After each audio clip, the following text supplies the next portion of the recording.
Salut à tout le monde, c'est un immense plaisir pour moi de vous retrouver dans la 11e partie et la fin de notre tutoriel sur le développement d'une API sur Symfony 6. Tout au long de cette 11e partie, nous allons mettre en place la documentation de notre API, qui est la page qui va lister toutes les routes et le fonctionnement des routes de notre API. Cette documentation a pour rôle essentiel de décrire aux développeurs front-end toutes les routes et des méthodes à utiliser pour pouvoir développer la partie front-end de notre API. Et voilà, et tout au long de cette vidéo, nous allons mettre en place ce système en se servant des bundles, c'est-à-dire de certains composants qu'on verra tout au long de la vidéo. Je rappelle que cette vidéo n'est pas forcément liée aux vidéos précédentes, donc c'est une vidéo qui est totalement indépendante. Donc, pour suivre et comprendre cette vidéo, vous n'êtes pas obligé de suivre le reste de la vidéo précédente. Donc, ceci ne concerne que la partie documentation. Donc, si vous avez développé une API qui est basée sur Symfony, que vous souhaitez tout simplement intégrer à cette API de la documentation, vous pouvez vous servir de cette vidéo sans pour autant suivre le reste des vidéos. Et si ça vous intéresse, je vous invite à suivre la formation depuis la première vidéo, parce que tout au long de cette formation, nous avons vu comment développer une API de manière assez propre et de manière assez responsable sur Symfony 6, en se servant des meilleures méthodes, de tout ce qui peut vous aider à développer une API de manière efficace. Donc, voilà. Pour la suite, si je vous invite, avant de passer au vif du sujet, je vous invite déjà à vous abonner à la chaîne parce que c'est important pour moi, c'est important pour le développement de la communauté. Et donc, déjà, je vous invite à vous abonner si ce n'est pas encore fait. Je vous invite aussi à mettre un petit pouce bleu, c'est-à-dire à liker la vidéo, parce que ça contribue au référencement de la vidéo. C'est notre petit salaire. Et que pour faire une telle vidéo, ça prend du temps. Et en retour, on aimerait bien que cela puisse aider beaucoup de monde, donc ça puisse aider le maximum de personnes possible. Donc voilà, faites-le. Je vous invite à le faire. Donc voilà. Pour la manœuvre, nous allons entamer avec la partie pratique de notre tutoriel. Premièrement, vous allez commencer par démarrer vos serveurs. Vous allez démarrer le projet sur lequel on travaille.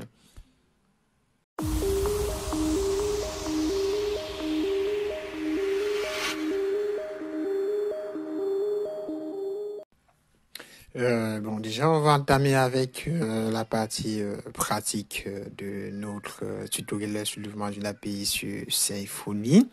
Ce que j'ai à l'écran, c'est tout ce que nous avons mis en place tout au long de les vidéos précédentes. Nous avons mis en place la route register qui permettait d'inscrire les utilisateurs de notre application.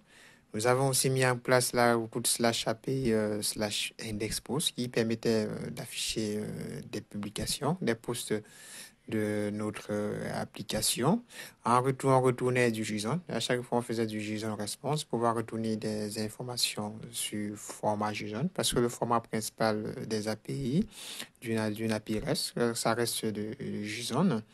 On avait ces différentes routes, on peut directement les tester. On avait la route /indexPost qui permettait d'afficher les posts de notre application qui était constituée d'une pagination à laquelle on pouvait associer une page afin de récupérer les données. À cette page, on pouvait retrouver le nombre d'éléments par page, le numéro de la page, le nombre total des éléments.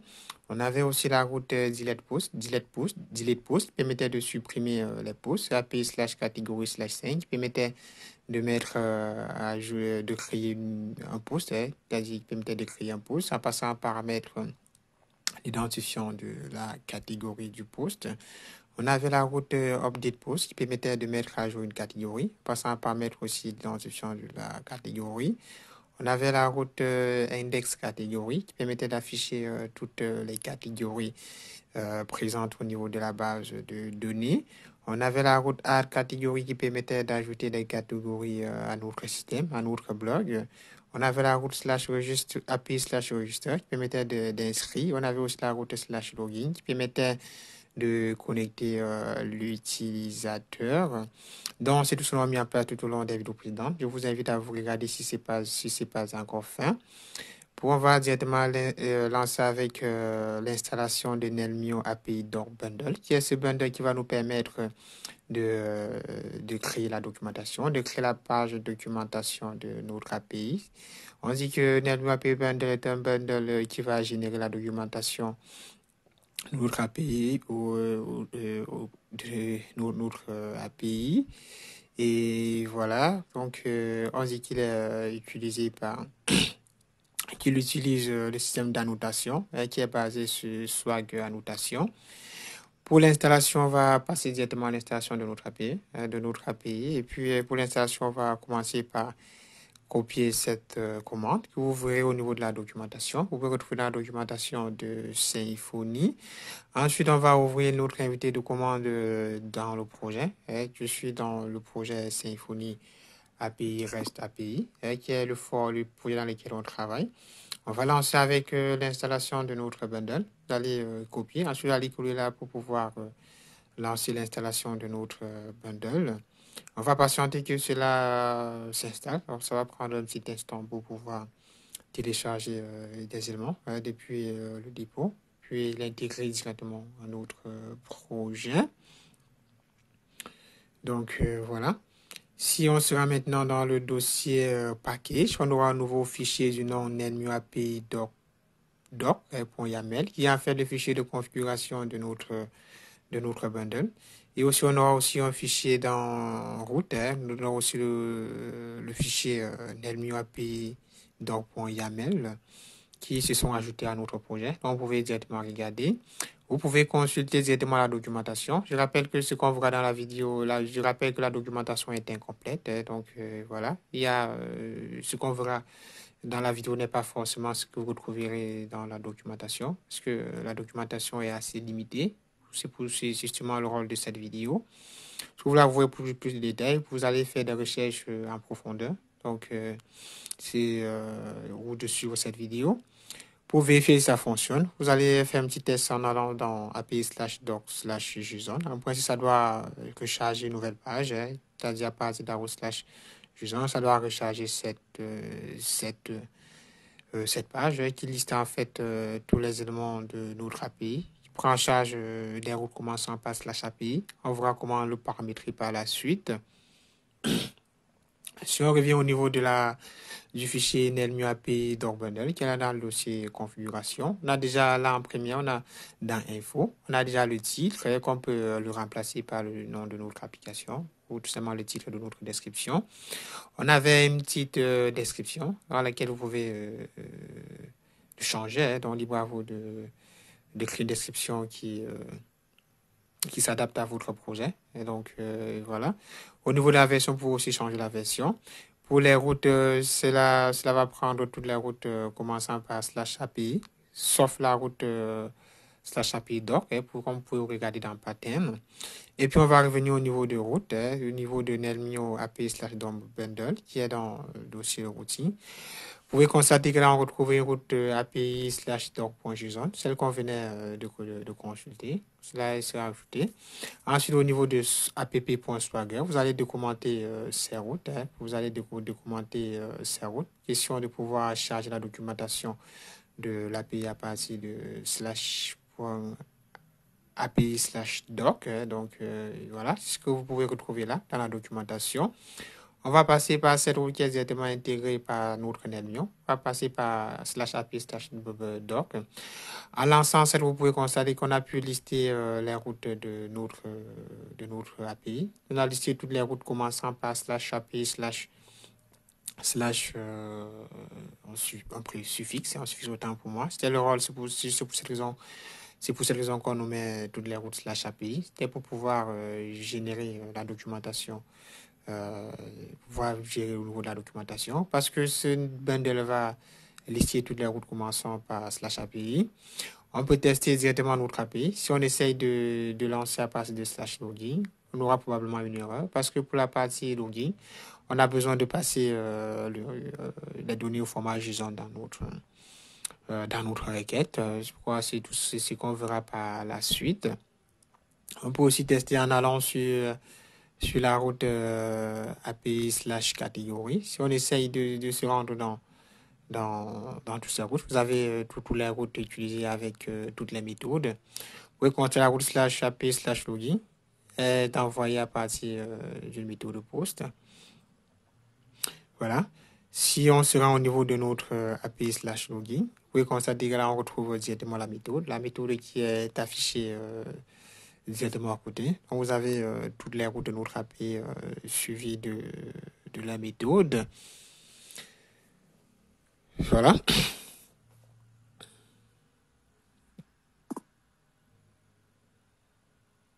Si on se rend dans API/register, vous pouvez constater que dans /register, on listait /register listait toutes les méthodes. C'est parce qu'on n'avait pas défini la méthode de base.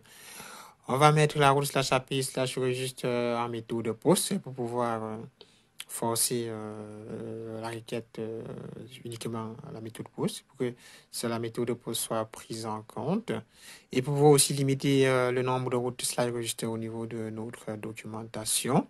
Voilà. Donc, comme on va le faire ici en actualisant, vous constatez que là, maintenant, on a une seule méthode pour la route /register. On n'a plus /register avec toutes les méthodes.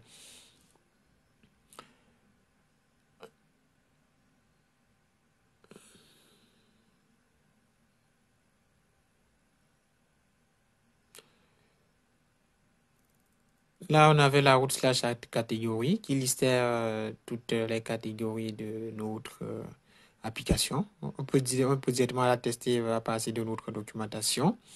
En cliquant là-dessus, on va afficher toutes les catégories. Vous pouvez constater que le système fonctionne très bien. On a pu lister toutes les catégories qui sont présentes au niveau de notre application. Ce qui est de la catégorie, ça marche.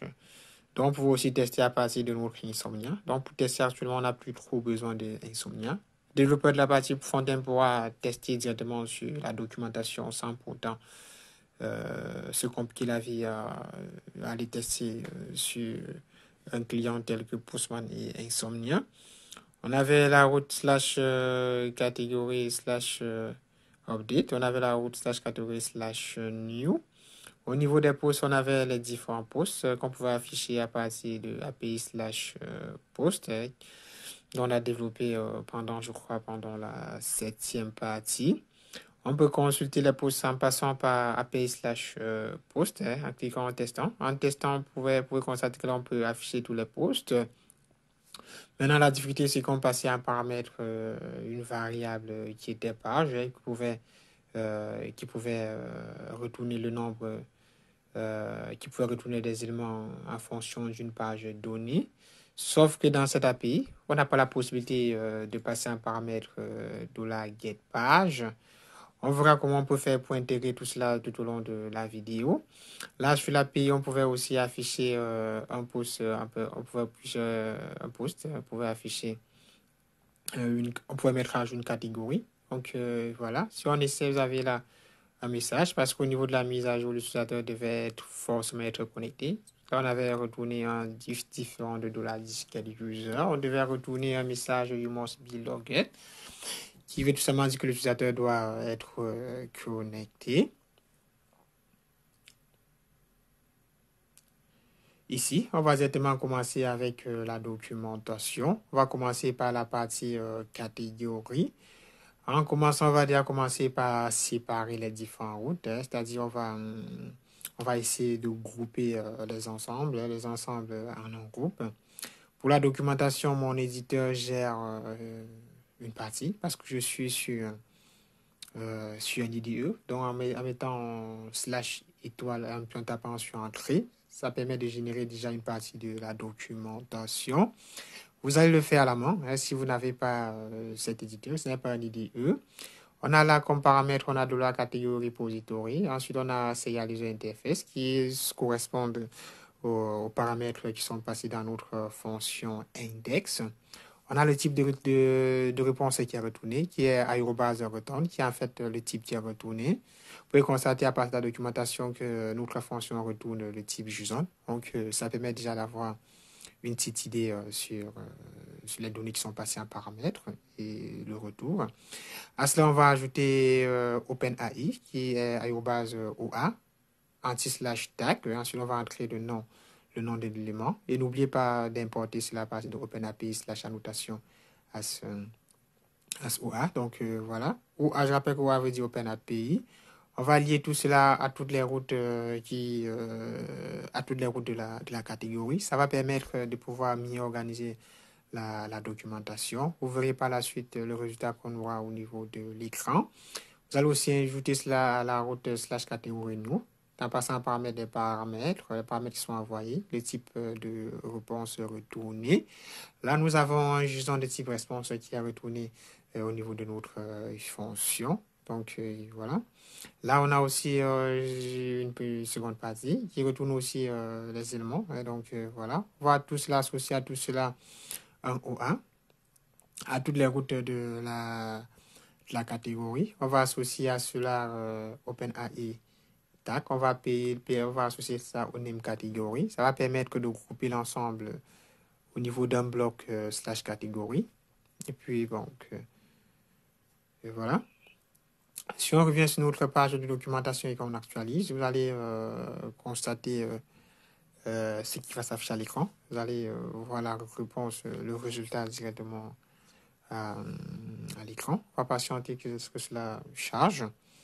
Après le chargement, vous pouvez constater que toutes les routes commençant gérant la catégorie sont maintenant sur la section catégorie. Donc, ça permet de mieux organiser la catégorie. Vous pouvez la masquer, vous pouvez aussi l'afficher. Donc, c'était le rôle de notre aérobase tag, /tag. Donc, ça permettait de gérer cela, d'associer toutes les routes avec le même nom. On va aussi essayer de gérer pour ce qui est de la partie register et de la partie login. On va gérer cela pour la partie register et la partie login. À cela, on va associer à cela le même groupe qui est en fait le groupe register et ce sera le groupe register et login. On va dans un premier temps passer les paramètres de la fonction. Ensuite, au niveau de aérobase tag, on va mettre login en register. On ira faire la même chose, on ira mettre le même nom au niveau de la connexion. On n'oublie pas d'importer notre aérobase AO. Donc, voilà ce qui est de la première partie. On a pu gérer cela. On va aussi on va copier cette section, vu qu'on va voir les afficher dans un sous-ensemble. On va aussi copier cela et aller mettre la même chose au niveau du login controller. Le login controller. On va venir aussi ici, on va ajouter cela. Là, je crois que là, c'est bon. On peut ajouter. N'oubliez pas aussi d'importer. Donc, d'importer à base de OpenAPI/annotation SOA. Si on revient actualiser, actuellement, on doit avoir /login, /register dans un sous-ensemble. Donc, voilà. Je rappelle que tout cela, ça contribue à améliorer la documentation de notre API. Là, maintenant, on a login en register. Juste en bas, on a la route /API. Ensuite, on a /login. On va maintenant passer à la partie des posts, c'est-à-dire la partie qui gère les posts de notre API. Aussi, grouper aussi cet ensemble dans un sous-ensemble. En passant par les mêmes méthodes, c'est-à-dire en passant par OpenAPI tag.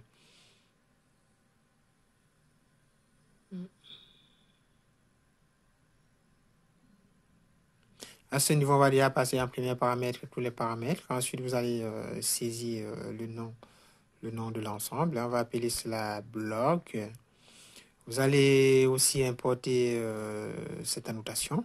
Et puis, on va descendre au niveau de API News. On va associer à cela le même élément, c'est-à-dire le bloc, que c'est le même ensemble. Vous allez entrer bloc. Ensuite, on va aussi aller au niveau de la suppression de bloc. On va aussi associer à cela notre tag et notre annotation tag. On va aussi appeler cela bloc pour que cela puisse s'afficher dans une même liste, donnant aussi la capacité de masquer. On va faire cela et puis on va enregistrer, puis on va revenir et puis voilà, on va actualiser.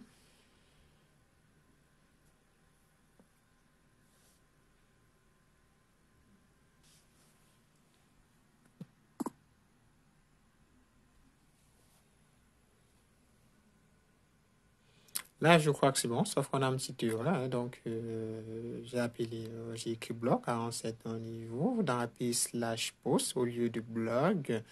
Je vais revenir essayer de corriger mon erreur en renommant, en quittant de blog en blog.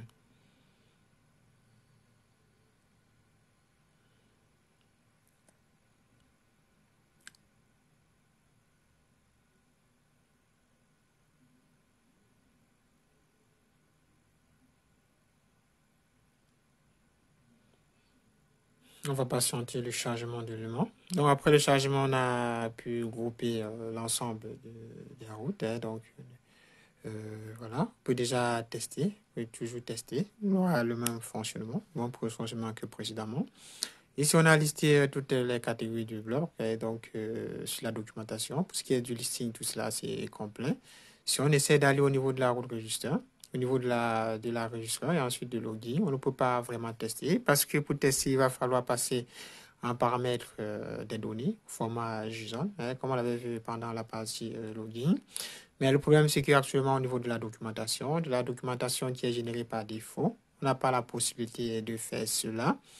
À notre documentation, on va donner la capacité à notre documentation de passer des éléments, hein, de passer des éléments directement au niveau de la page de documentation. Et pour cela, on va ajouter un petit code hein, au niveau de la route slash login qui va déjà permettre de configurer notre page qui va permettre d'ajouter des fonctionnalités au niveau de notre route de la page de documentation, hein, de la route slash login. Et donc, il va déjà permettre d'associer à cela notre JSON d'envoi, ce qui permettra de tester directement sur l'API.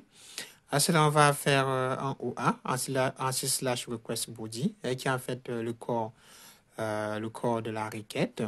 On va mettre un require qui sera égal à true, c'est-à-dire c'est nécessaire, donc voire obligatoire. Ensuite, on va faire un aérobase OpenAPI en slash JSON content, vu que c'est un contenu de type JSON qu'on souhaite envoyer, comme on le faisait directement sur Insomnia. Donc, on va reprendre la même formule directement au niveau de la page de notre documentation.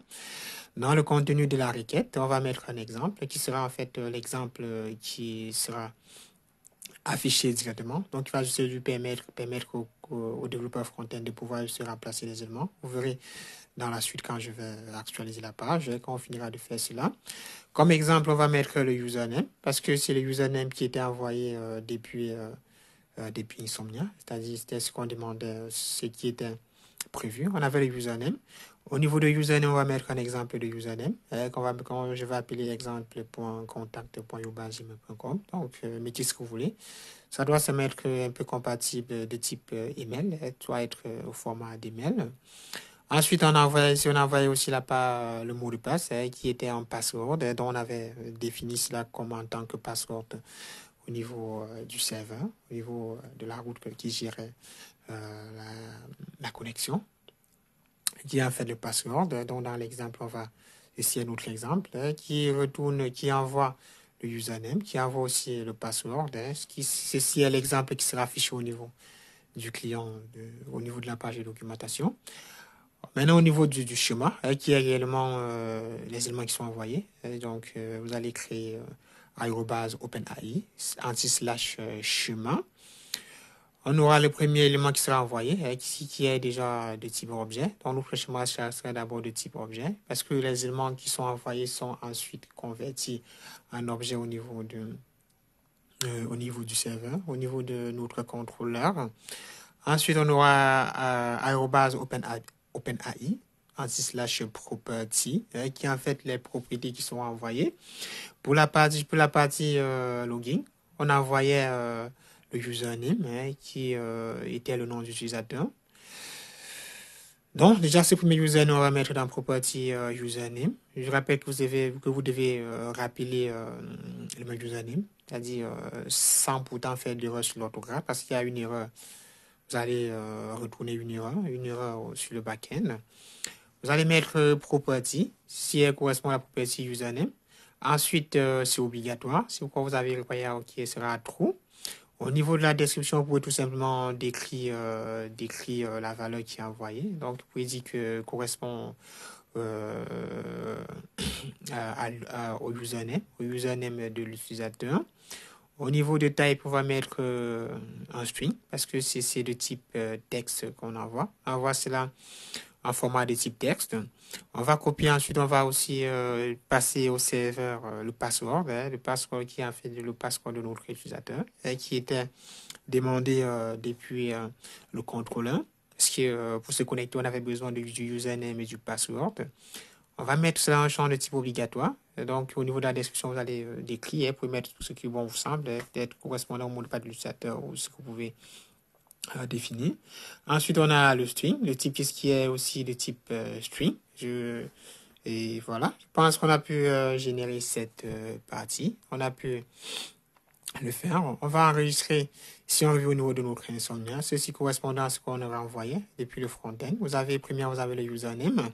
Ensuite, on avait aussi le password qui sont en fait envoyés à partir de property. Voilà, vous allez le faire puis vous allez enregistrer. Si on revient au niveau de notre page de documentation, si on essaye d'actualiser, on va actualiser. Donc, on va actualiser et puis on va patienter. On va choisir, ensuite on va patienter. Si on actualise, on a un petit erreur. On a une erreur qui vient à partir de chemin. On va essayer de corriger notre erreur. Ça peut aussi être lié au cache. On va d'abord essayer de libérer le cache de notre application en passant par Symfony Console le cache clair. Si on libère, en essayant de libérer le cache, on a la même erreur. Je vois derrière là où j'ai fait l'erreur. J'ai omis d'ajouter des guillemets. Donc, je dois venir ajouter et puis je dois enregistrer. Si je reviens de nouveau et que j'actualise, si je ne dois plus avoir d'erreur. Si je reviens et que j'actualise,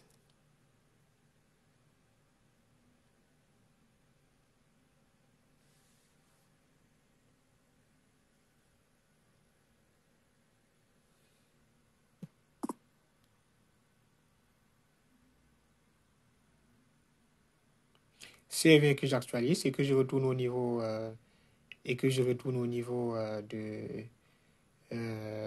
notre route API/login. On a de nouveau des éléments qui ont été passés là. Vous allez voir là, vous avez un exemple. Vous avez l'exemple qui a été affiché directement, ce qui va permettre aux développeurs front de notre API de pouvoir mieux gérer l'élément. On pourrait se connecter à partir de route/API, à partir de notre Insomnia, en passant directement à ces paramètres. Je vais de nouveau essayer de me connecter à partir des éléments, à partir de notre page de documentation. Je vais passer un paramètre ces éléments. On va copier là et puis on va aller entrer cela à ce niveau. Je rappelle que l'exemple qui est passé au niveau des annotations, ça permet d'avoir déjà un exemple au niveau qui va juste permettre au client de pouvoir modifier, de pouvoir modifier sans avoir à tout écrire. Si je sais d'enregistrer ce moment, vous pouvez constater qu'on a bien pu se connecter à partir de notre page API. Donc, ça permet déjà de tester notre API directement sur la documentation. Et donc, ça facilite le travail à notre développeur de la partie front-end. On va aussi gérer la partie register, aussi donner la possibilité de pouvoir tester la route /API/register directement dans l'API. Et pour cela, on va revenir dans /login. Vu qu'on a déjà saisi, on va copier cette section pour aller modifier, pour aller coller au niveau de la route de register. On va copier cela pour faciliter le travail. Voilà. On va venir et puis on va coller cela. Puis on va appliquer à cela des petites modifications. La question de l'adapter à notre route API/register qui permettait d'inscrire des utilisateurs. Pour l'inscription des utilisateurs, on avait besoin de l'email. On avait aussi besoin du password, qui est le mot de passe. On avait besoin de last name. On va revenir là, puis on va copier, puis on va venir passer là au niveau de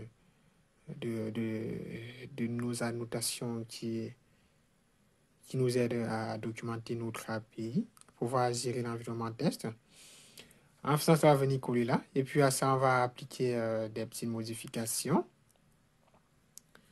On va aussi associer des étoiles.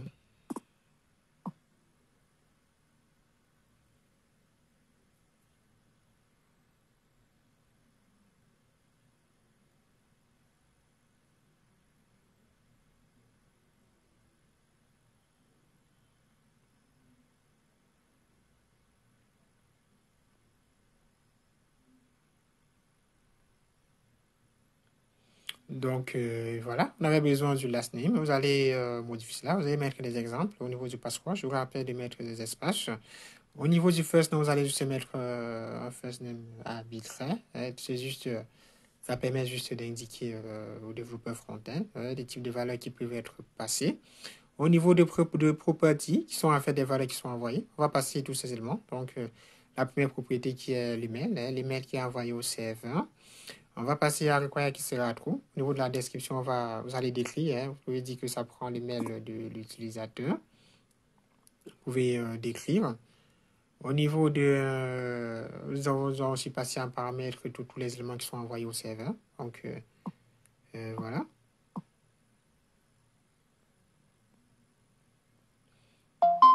On va envoyer toutes les...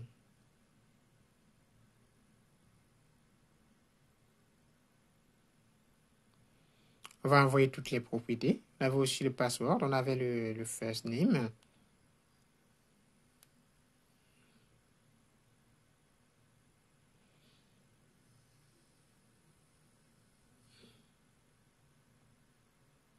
Je pense que là, c'est bon.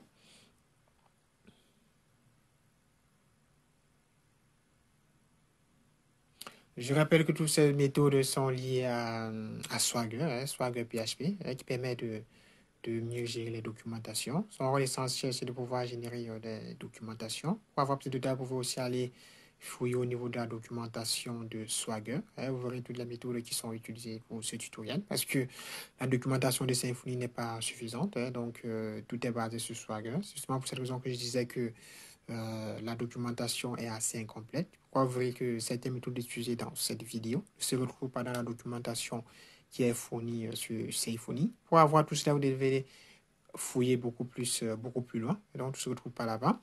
Si on revient dans notre route slash register, vous pouvez constater que là, maintenant, on a maintenant la possibilité de pouvoir modifier et de tester directement, pouvoir tester, chose qu'on n'avait pas avant, avant l'intégration de ce qu'on venait d'intégrer au niveau des annotations. On peut essayer maintenant ce niveau d'inscrire un utilisateur, c'est-à-dire d'inscrire l'utilisateur. Avant d'inscrire cet utilisateur, je dois d'abord vérifier si cet utilisateur n'existe pas au niveau de la base de données, parce que l'adresse email est censée être unique. Et comme on avait une base de données, comme je ne maîtrisais plus les données qu'on avait insérées à l'intérieur, on va essayer de consulter cette base de données.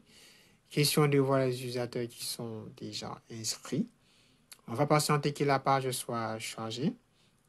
Notre base de données était la base de données Symfony REST API underscore dev.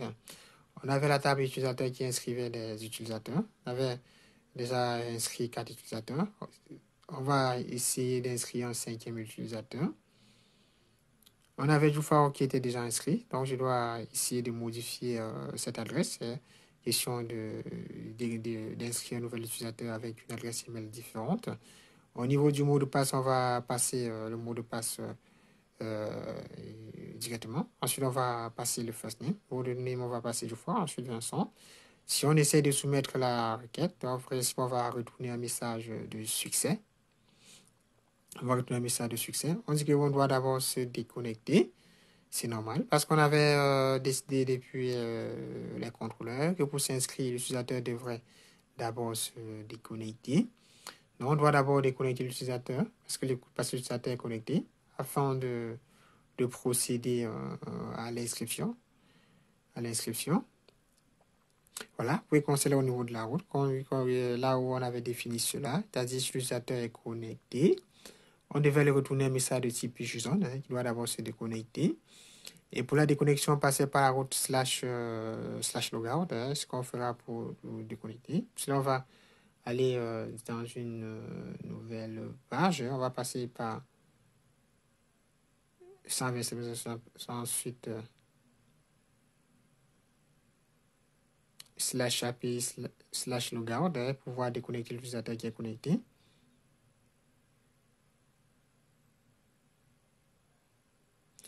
Je vous rappelle que vous devez déconnecter directement sur à partir de l'application web. Et donc, n'essayez pas de passer par Insomnia parce que ça se passe à ces deux clients qui sont différents. Donc, vous allez déconnecter à partir du navigateur, pas sur Insomnia.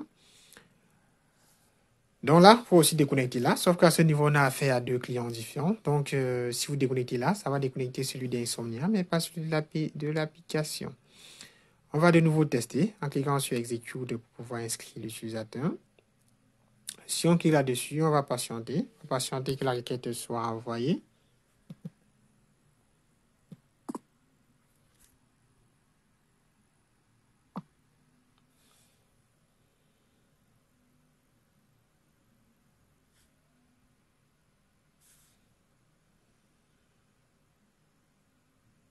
Je crois que c'est bon. On a le message de succès qui dit que your account has been created, c'est-à-dire notre compte a été créé.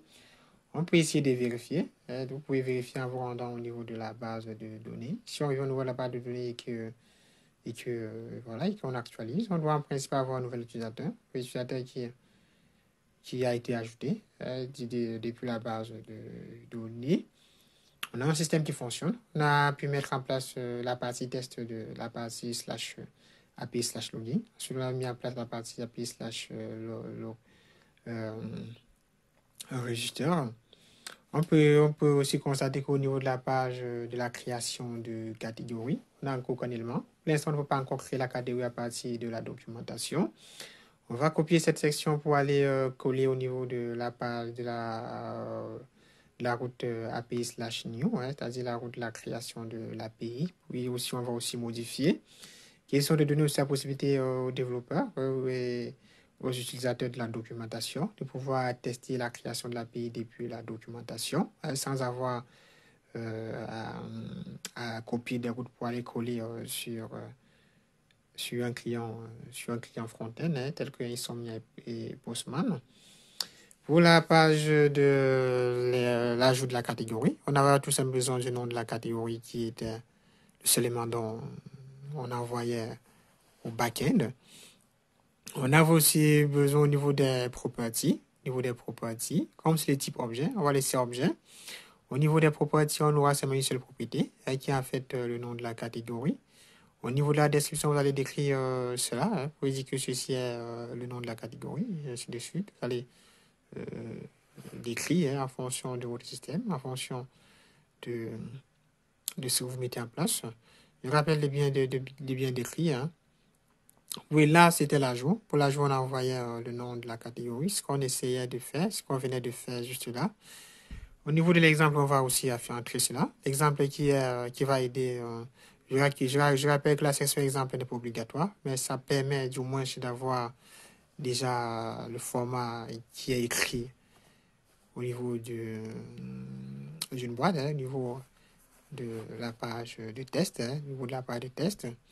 Enfin, cela, on va actualiser. En actualisant, on aura une mise à jour sur la documentation, sur la page de documentation.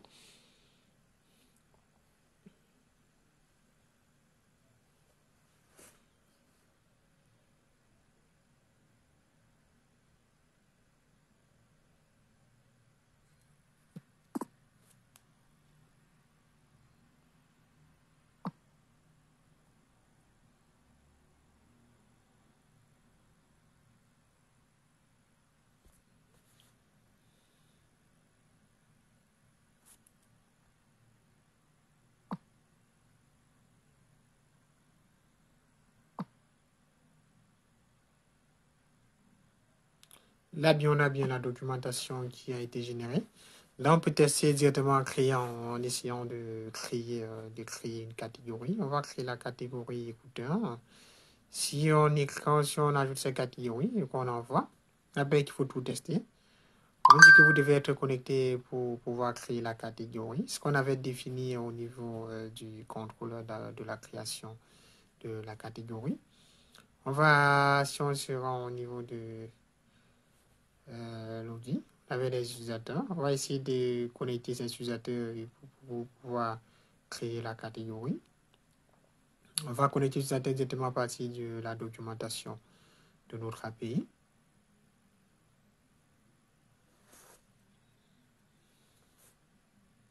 On va entrer nos utilisateurs, ensuite on va entrer le mot de passe. Puis on va soumettre la requête.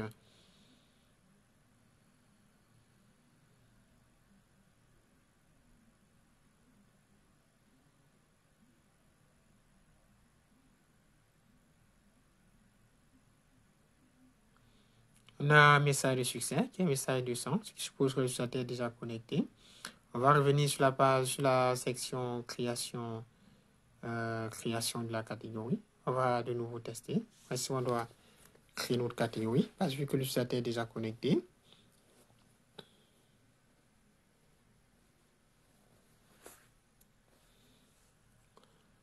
Là, on a un message de succès qui retourne bien la catégorie créée, qui est la catégorie écouteur.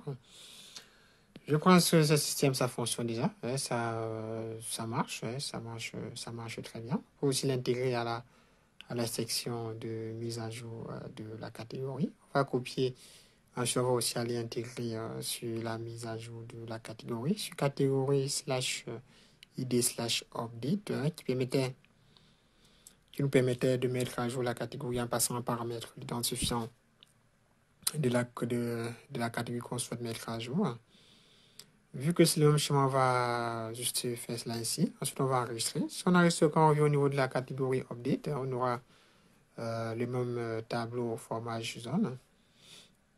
Si on revient là, si on actualise pour faire la mise à jour,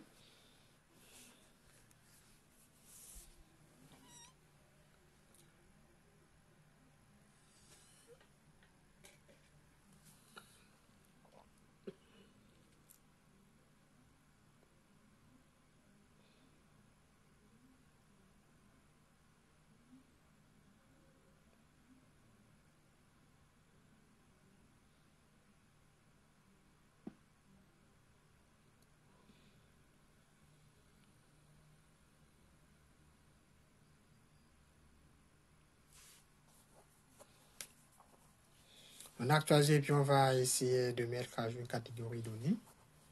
Si on clique maintenant sur créer un autre, on a déjà, là il faut passer en paramètre la catégorie à qui on souhaite envoyer. Je vous rappelle que les routes, que des données qui sont passées directement en paramètre de route, telles que l'identifiant, cela gère automatiquement. Vous pouvez constater que là, automatiquement, on avait le champ ID qui permettait de passer l'identifiant en paramètre. Si on se rend dans catégorie, si on essaie d'afficher toutes les catégories de la base de données, on va afficher une catégorie, on va mettre à jour une catégorie qui existait bel et bien.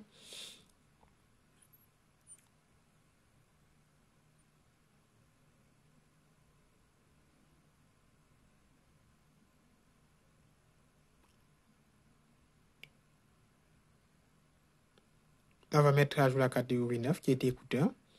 On va soumettre à jour par écouteur sans S. Et puis voilà. Et puis on va soumettre pour voir si tout fonctionne bien. Je rappelle qu'il faut toujours tester pour être sûr. Pour que c'est pas bien après qu'on vous rappelle que ça ne fonctionne pas. Donc il faut toujours tester son code, tester à plusieurs reprises. Donc voilà. On a la catégorie qui était mise à jour avec le message de succès. Donc, il y a la catégorie has been updated, la catégorie qui était mise à jour. On a mis à jour directement à partir de la page de documentation. Donc, voilà. Nelmio API dans Bundle permet de générer la documentation et l'installer n'est pas suffisant. Quand vous l'installez, vous avez quelques fonctionnalités de base qui permettent de lister des choses assez faciles, telles que les articles, comme on venait de le faire. Mais si vous voulez un système beaucoup plus évolué, donc vous voulez tester toutes les fonctionnalités, vous devez associer à cela un code. Vous devez encore travailler question de l'améliorer. Vous devez l'améliorer afin d'avoir une prise en charge totale de toutes les fonctionnalités. Et pour l'améliorer, vous pouvez regarder au niveau de la documentation. Vous pouvez aussi aller dans la documentation de Swagger PHP pour pouvoir voir tous les éléments. Au niveau des articles, on listait tous les articles de notre blog. Le souci actuellement, c'est qu'on pouvait passer en paramètre la variable de la get-page, hein, comme on avait vu à partir de Insomnia. Sur Insomnia, c'est assez facile. On passe directement à partir de la route. Alors que sur le client de notre API, ce n'est pas possible. En envoyant la requête sans la variable de la get-page, on retournait la première page. Hein, donc, on pouvait voir tout simplement là. Ce qui se passe actuellement au niveau de la documentation, c'est qu'on essaie, c'est qu'on recherche, c'est qu'on envoie seulement la première page. On ne peut pas afficher des prochaines pages, dès que la deuxième page, la troisième page, la quatrième page. Là, sur Insomnia, on peut passer la deuxième page, qui ensuite, ça retourne les données qui sont au niveau de la deuxième page. Ensuite, on a le numéro de la page qui est 2. On peut envoyer la deuxième page qui va afficher les données de la deuxième page. On a la page qui est la page 3. Donc, le nombre total d'éléments, c'est 33. On peut aussi envoyer la quatrième page qui va afficher en moins de 3 éléments.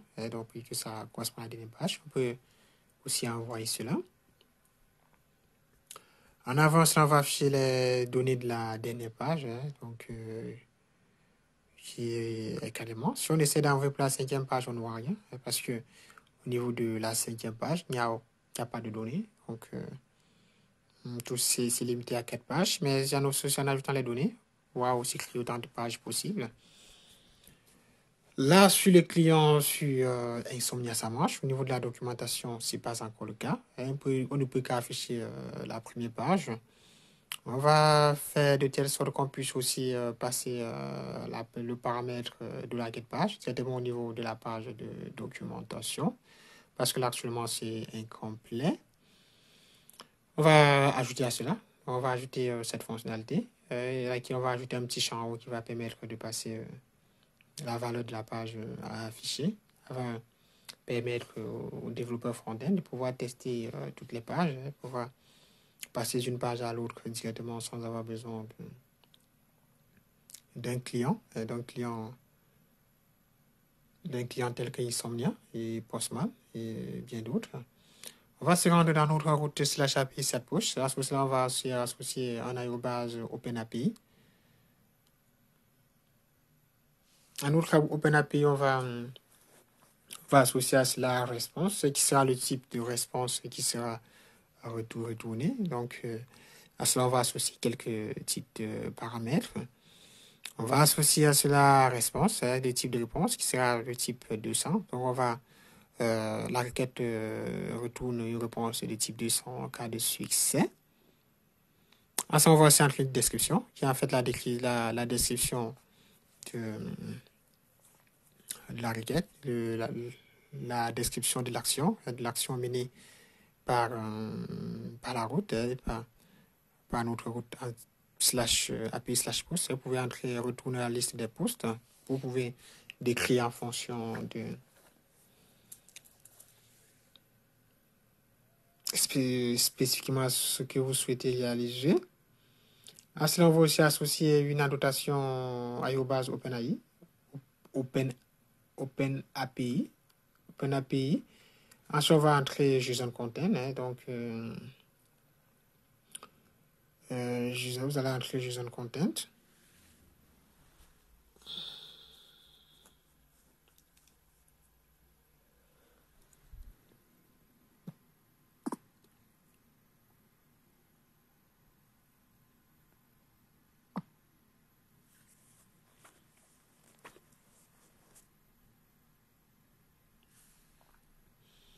À JSON content, on va entrer un type array, vu que c'est les données retournées sont de type array, sont de type de tableau.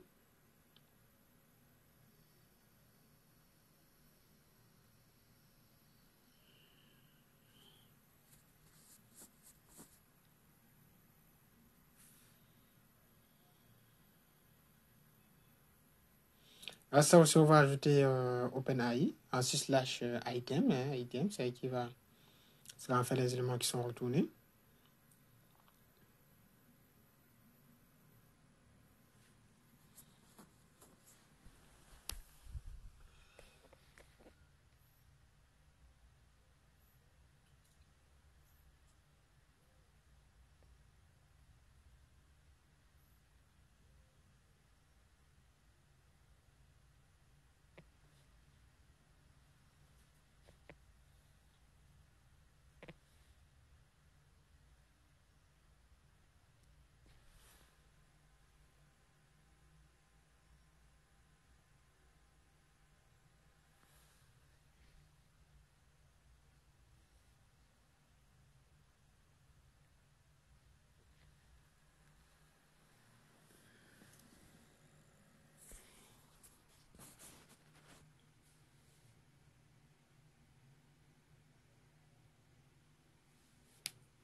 Donc, voilà, au niveau de items, on a une référence qui est le modèle, qui est le modèle dans lequel on passe un paramètre type.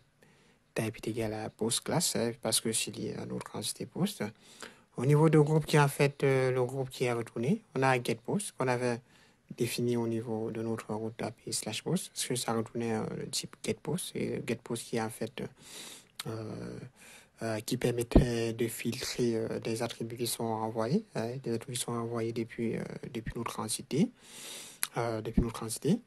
Au niveau de notre ACLA, au niveau de réponse, on va aussi associer à cela un petit formulaire, le formulaire qui sera entré au niveau de la route slash post, qui va récupérer le numéro de la page à afficher, permettant aux développeurs, permettant au lecteur de la documentation de pouvoir tester toutes les fonctionnalités de la route slash post, c'est-à-dire il peut tester pour toutes les pages. À cela, au niveau, on va faire un aérobase OpenAI, ainsi slash parameters, qui est en fait les paramètres. Au niveau des paramètres, on va mettre name qui sera page, name qui correspond à la variable get qui sera envoyée. Vu que la variable get qui est envoyée est du nom page, on va entrer page au niveau de name. Au niveau de U, c'est-à-dire inquiry. Inquiry, ça veut dire dans la requête, vous allez entrer cela. Et puis, on va envoyer cela dans la requête. Au niveau de la description, vous allez entrer le rôle de cette valeur, de cette variable qui est envoyée au niveau de la get, de la variable get. Vous pouvez décrire en fonction de la valeur que vous avez enregistrée. Parce que chez vous, dans le cas spécifique, ça peut être différent en fonction de ce que vous avez envoyé. Donc, au niveau de la description, vu que c'est la variable de la page qu'on souhaite envoyer, on va entrer, récupérer la page à afficher au niveau, disons, au niveau la page que l'on veut afficher, de la, au niveau de la description.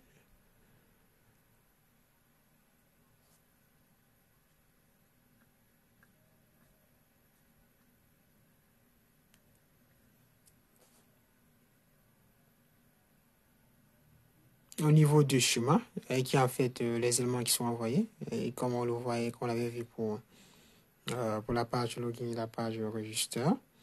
On va mettre un type qui sera de type integer, qui sera un entier, parce que la page envoyée est de type entier. Pour cela, on va mettre un type qui est int, int qui fait référence à l'integer, qui renvoie à l'integer qui renvoie aux entiers, si on veut parler en français. Si on enregistre et qu'on revient là et qu'on actualise,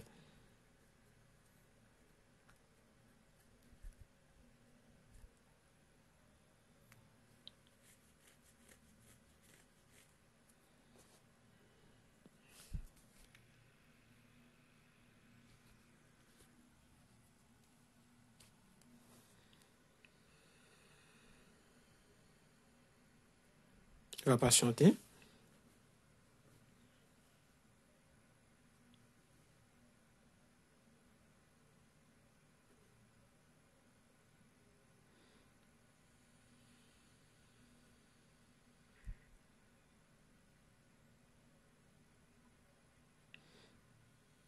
Là, au niveau des chemins, on a nos différents chemins. Le chemin pour la route pouce, ensuite on a le chemin pour la route catégorie, tout ça. Voilà, cela fait lié aux différents schémas que nous avons créés au niveau de nos annotations.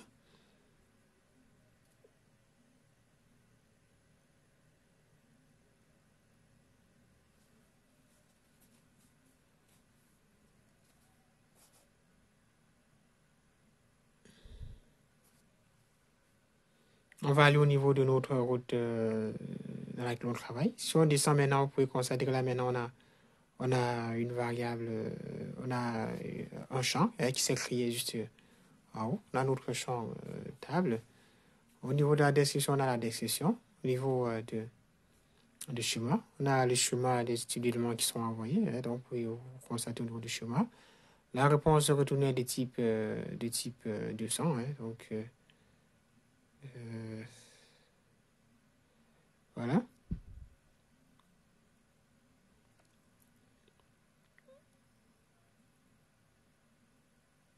On a cette description donc, qui permet de mieux décrire. On a le groupe qui fait référence à get post.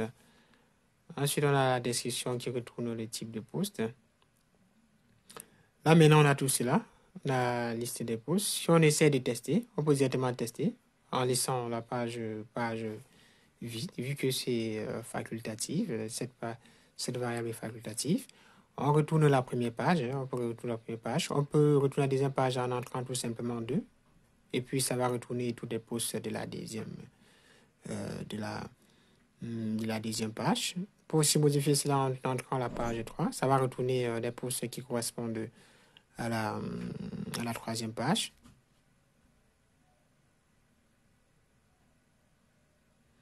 Donc, voilà, à notre API, à notre route /API/post, on a donné la possibilité de passer la variable get, chose qui n'existait pas avant, chose qui n'était pas générée depuis l'API, depuis le bundle par défaut. On a pu ajouter ces fonctionnalités pour l'adapter. Si vous souhaitez aussi ajouter d'autres éléments qu'on n'a pas vu tout au long de la vidéo, vous pouvez fouiller plus loin. Vous pouvez fouiller en allant, comme je l'ai bien expliqué, en allant chercher dans Swagger, parce que c'est Swagger PHP qui permet d'élargir toutes ces fonctionnalités, d'élargir cette partie test. Au niveau de la création, des posts, on avait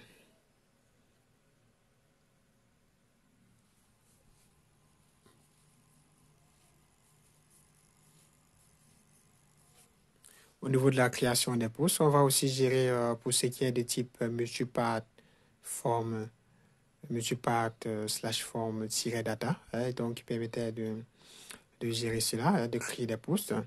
Pour ce cas, c'est un cas un petit peu particulier parce que là-bas, on n'envoyait pas du JSON comme pour le reste, comme tout ce qu'on venait de voir.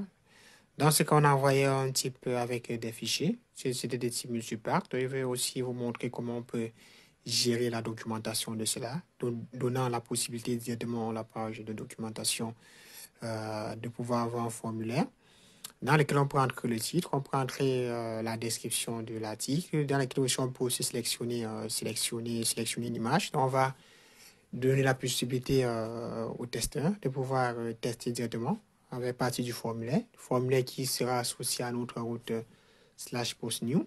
Pour l'envoi, on avait le titre, on avait le contenu, on avait une image de description. Donc, on pouvait tester facilement à partir de notre client Insomnia.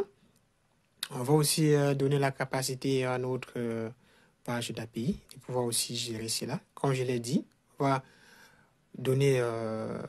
créer un petit bouton juste dans cette route qui va permettre de sélectionner l'image depuis notre ordinateur.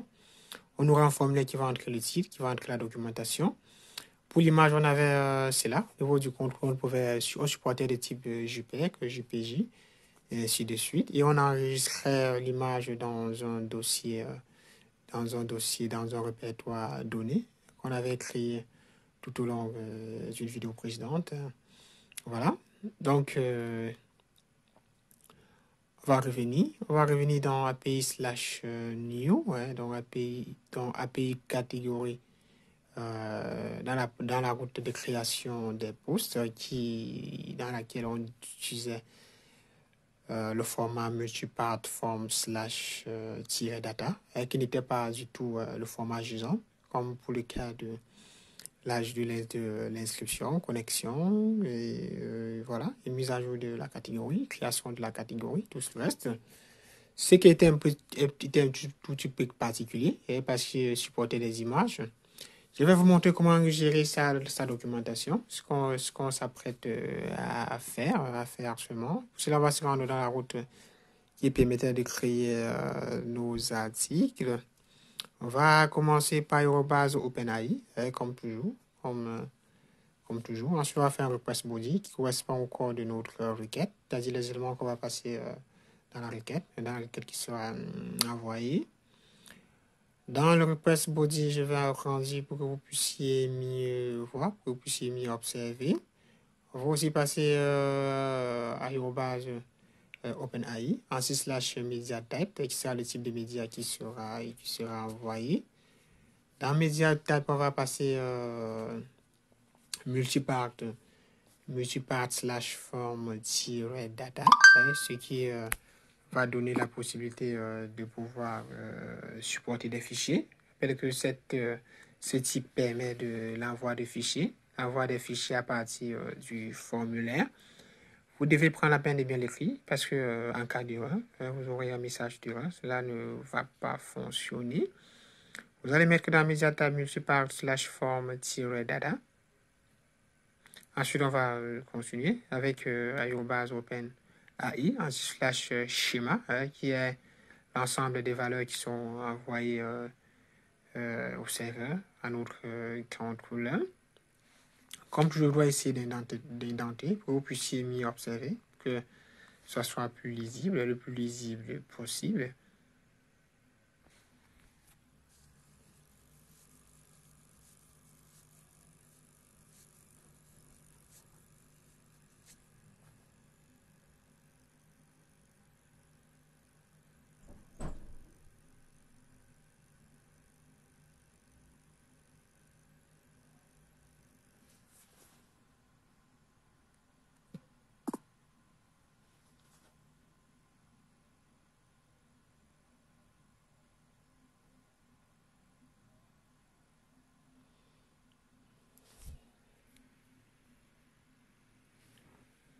Dans schéma, on va mettre Aérobase OpenAPI. Ensuite, dans slash, on va mettre property. Property qui est en fait des propriétés qui sont envoyées. Comme vous le savez, on envoyait le titre de le titre de la publication. Donc, ensuite, on a envoyé aussi, on a entré le titre. Ensuite, on a entré le contenu de l'application. Ensuite, on sélectionnait l'image. Au niveau de propriété, on va entrer les différents éléments. Cette première propriété sera déjà l'image de couverture. Parce que là, on associe aussi une image qu'on uploadait à partir du bouton d'upload qu'on avait testé depuis Insomnia. Au niveau de la description de la propriété, déjà la propriété sera le bouton d'ajout des ports de l'image de couverture. Au niveau de la description, on va mettre l'image de couverture du post ou de couverture du blog. Ensuite, on va aussi ajouter le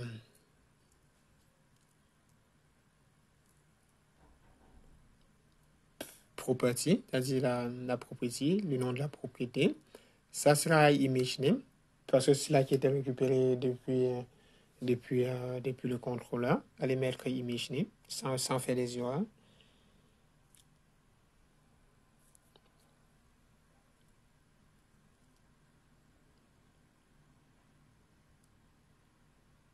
Au niveau de type, ce sera de type string. Et donc,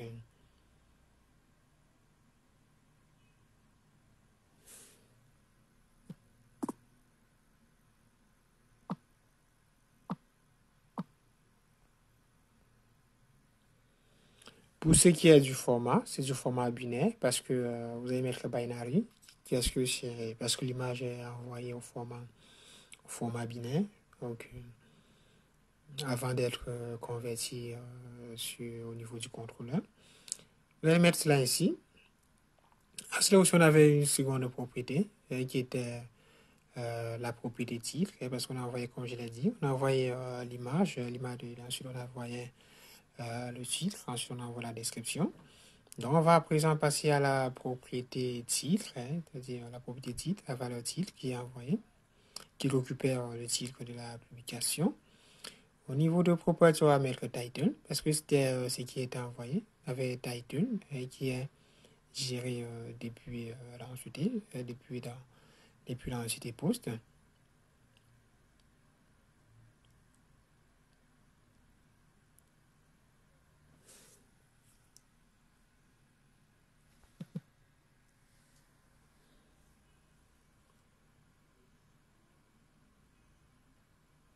Ensuite, on a aussi le contenu, qui est le content. Le content qui est un test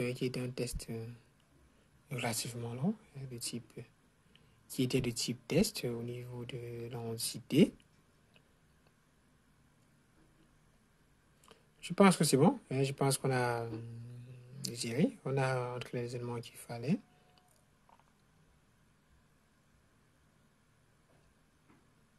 On va déjà enregistrer. On va commencer par l'enregistrer. Ensuite, on va retourner au niveau de notre API. Puis on va au niveau de la page de notre documentation. Cette page de documentation qui est API/doc, c'est cette page que vous allez communiquer aux développeurs de la partie front-end sur un projet, sur un tel projet. Vous pouvez travailler en équipe. Donc, cette page, vous allez communiquer aux développeurs front-end, c'est-à-dire aux personnes qui vont développer la partie front-end de notre API. Ils vont consulter ces différentes routes pour pouvoir développer l'API. Ils vont, par exemple, savoir que la route API/category/id/new permet de créer la catégorie. Et vous devez aussi inclure de la description au niveau de la documentation, telle que je vous l'ai montré. Donc, vous devez prendre le temps d'écrire, de donner la fonction de votre route, ainsi que les paramètres, comme je l'ai fait au niveau du compte couleur, des annotations. Si on sera maintenant dans la roue de création des postes, c'est-à-dire API/catégorie/post-new, qui prenait un paramètre d'identifiant de la catégorie. On avait la description, on avait le titre et ensuite on avait le contenu. Un autre titre, on va aussi décrire ce qui va mieux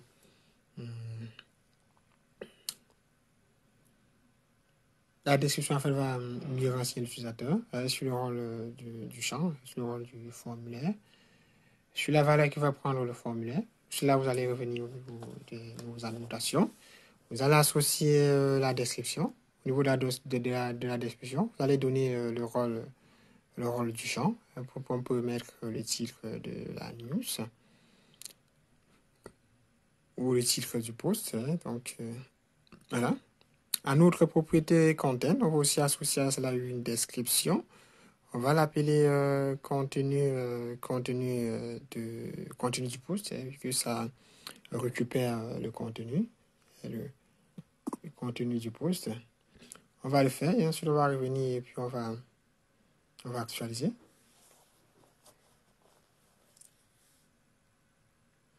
On va aussi inclure le type de données que ça récupère. Ça récupère les données de type string, c'est-à-dire les données au format test. On peut essayer d'indenter, comme on l'a fait pour la propriété qui récupérait la photo de profil, pour mieux gagner en termes de lisibilité.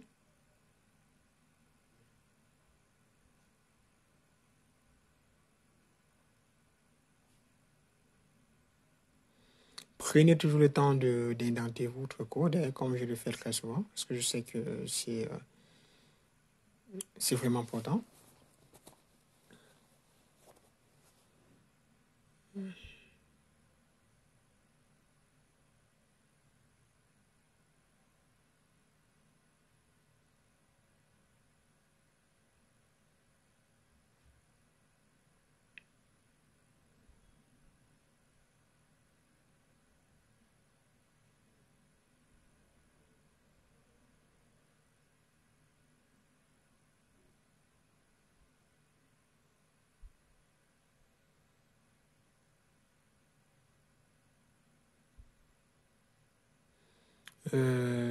Voilà.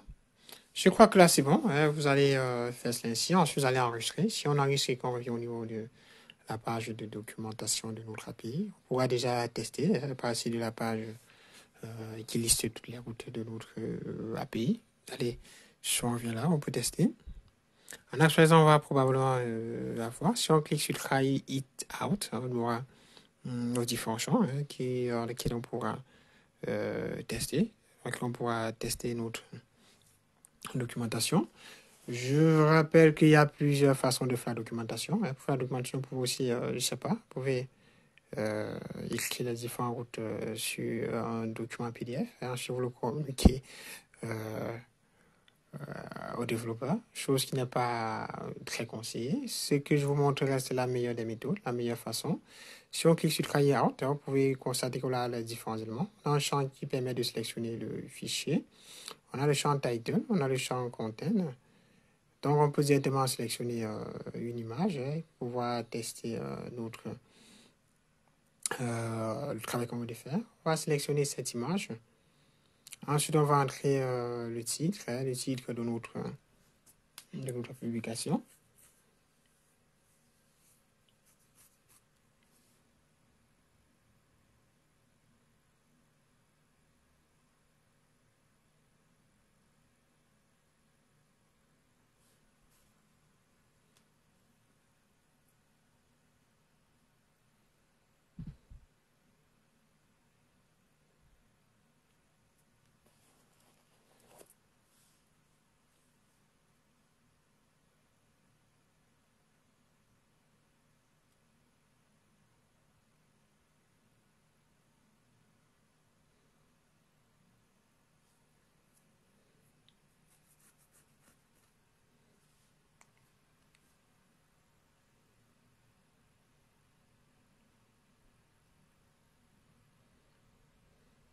On va cliquer sur exécuter.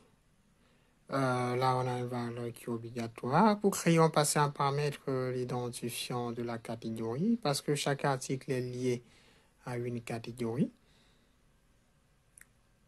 On va essayer de récupérer l'identifiant d'une catégorie. On peut le faire pendant l'ancien index catégorie. On avait les différentes catégories avec leur identifiant.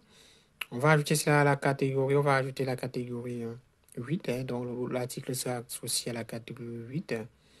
Si on ajoute et qu'on clique sur envoyer,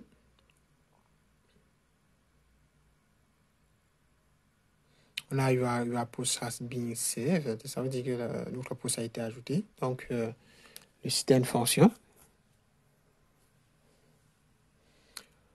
On peut revenir au niveau de notre base de données. Si on se rend dans la page, dans la table post, on aura un nouveau post qui sera le dernier post. Le dernier post qui est envoyé sera ceci est le titre du blog pour tester la documentation. C'est bon. Le post qui est sauvegardé. On a aussi pu enregistrer le nom de l'image.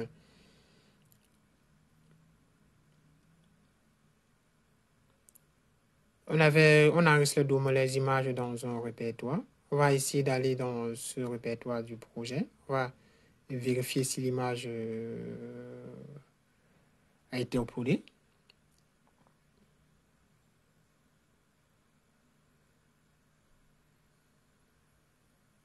On a enregistré le dossier upload, l'image upload dans image. Là, c'est bon. Vous avez mon image qui avait été importée, qui se retrouve bien dans le dossier image. Donc, on a un système qui fonctionne parfaitement. On a pu gérer les types de requêtes de type multipart / form-data qui prend en charge des fichiers qui sont envoyés au format binaire. On a aussi pu gérer le format à l'envoi avec le type JSON. Donc, le type JSON qui permettait de soumettre les informations dans une sorte de JSON, dans des variables JSON. Là, on a la partie delete qui permet de supprimer un bloc. Là, c'est facile, c'est assez facile, parce que c'est géré directement dans la documentation. Vous pouvez aussi supprimer. Pour supprimer, il suffit tout simplement de passer seulement l'identifiant de la catégorie à supprimer à ce niveau, pour pouvoir exécuter et supprimer la catégorie. Cela est géré automatiquement par la documentation. Là, on n'est pas obligé d'associer à cela des paramètres. Est-ce que ça fonctionne déjà? C'est comme API/catégorie. Même aussi pour la page, pour API/catégorie, on n'avait pas de paramètres, on avait quelque chose d'assez simple, parce qu'on n'avait pas de $getPage. Pourquoi on n'a pas touché à cela? Parce que ça retourne exactement ce qu'on voulait. Et donc, pour API/login, on a pu gérer cela.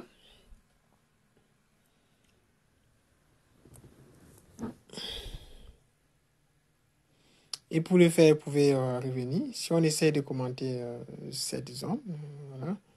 Si vous souhaitez rendre la disponibilité de l'accessible de la page documentation est disponible. Vous pouvez venir tout simplement là, vous pouvez décommenter cette partie. Ça permet ça fera en sorte que les gens ne puissent pas accéder à l'API. Vous pouvez le faire après la fin de du développement de la partie front-end de l'API. Et donc, vous pouvez là, vous allez faire des paramètres. Vous pouvez commenter ces zones. Vous pouvez aussi commenter la partie API/doc qui est dans le répertoire des routes. Vous pouvez voir la pour aller faire. Cela va rendre votre API disponible, ce qui fera que n'importe qui pourra pas y accéder. Parce que voilà, tout le monde ne pourra pas comprendre le fonctionnement de votre API. Donc voilà, on arrive déjà à terme de notre tutoriel. On arrive déjà à terme de notre tutoriel tout au long de cette vidéo. Nous avons vu comment implémenter la documentation sur une API développée sur Symfony 6. Nous on s'est servi de Nelmu API Bundle qui nous a facilité la tâche, qui intègre Swagger. Swagger qui est spécialisé dans la documentation en PHP. Voilà. Et j'ai dit que pour avoir plus d'informations, si vous avez des méthodes dont chez vous n'arrivez pas à tester, donc parce qu'on ne peut pas tout voir dans une seule vidéo, vous devez élargir des recherches en vous rendant sur Swagger PHP. Vous allez juste vous rendre sur Google, sur le web, vous allez faire des recherches, vous tomberez sur Swagger PHP, vous aurez toutes les méthodes qui sont mieux décrites. Donc, voilà.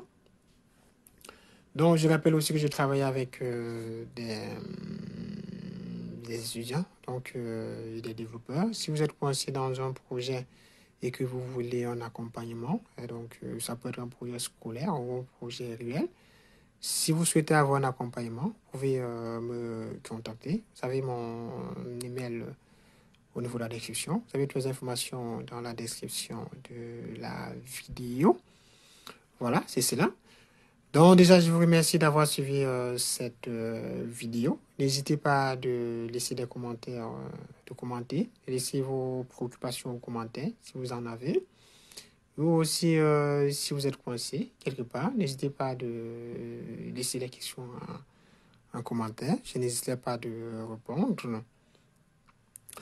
Donc voilà, nous avons fini. Donc on se retrouve dans une prochaine vidéo. Donc je vous invite à vous abonner si ce n'est pas encore le fait, de liker si vous n'avez pas encore fait. Merci.